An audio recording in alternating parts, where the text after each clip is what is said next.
aba beteranira hitendekero erya Ankole Western University Kabwohe omuri Shema Municipality kandi batandikire endowment fund yabo na shilingi miliyoni 150 eza cash. Waheza kusayininga memorandum of understanding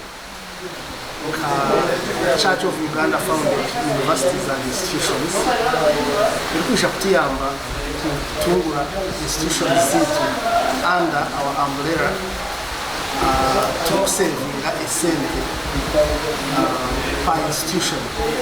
Aba nibegitiro mu kibina cyabo ekya Church of Uganda Higher Education Leaders Association nekigendererwa ekyokorera hamwe ahabwe ntunguka eya universities eziri hansi yekanisa ya Uganda. I put in place 150 million shillings, and this money is going to serve as a seed, because we think that when we pull together money, institutions of Church of Uganda can be able to invest, but also use this money to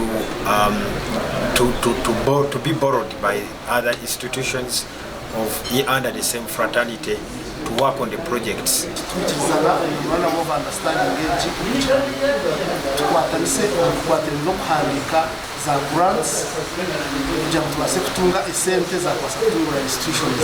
Aba bahingwiza kugumana bahanahanisa abashomesa hamwe na nabeji na mnonga omu matendekero agatakabireje. Icyo kureberaho already twina abashomesa nk'aba Bishop Stewart University abarushomera UCU twinekora n'itutaho okura mutwabasa abashomesa bitu kushoma batahere tuition no kutukiyeta aba member abazeire n'abantu community batereza abana mu university yitu hatenege no mesho turi kutunda chata ebizimbe bituhereze ebikwetenga tubihereze sabire chata nabakutereza juba amakuraga gasha kwa Michael atwakire omuri Shema.